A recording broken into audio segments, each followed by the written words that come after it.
আসসালামু আজকে আমরা শিখবো অটোমেটিক গিয়ার গাড়ি চালানো। এই যে গিয়ার বক্স,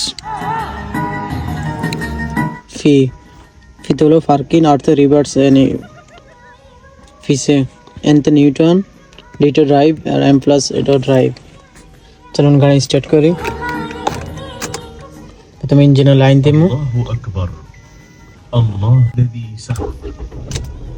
গাড়ি স্টার্ট হয়ে গেল।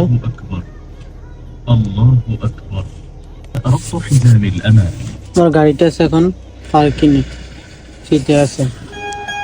এখন আমি এই যে এখানে এটা হচ্ছে এসকেলেটর, এটা হচ্ছে ব্রেক ক্লাস।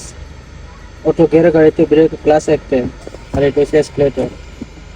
তখন ব্রেকে চাপ দিব, ব্রেকে চাপ দিয়ে গিয়ার বক্সে ধরে গিয়ার ধরে এই যে আমি আরতে দিলাম। এখন গাড়ি পিছিয়ে যাবে, গাড়ি পিছিয়ে যাইতেছে গাড়ি। আর গাড়ি নিউটন, গাড়ি চলবে না এখন। আমি এখন সামনে যাবো। এই যে ডিতে আনলাম, ডিতে আছে এখন গাড়ি। যে এখন গাড়ি সামনে চলতেছে ধীরে ধীরে আস্তে আস্তে।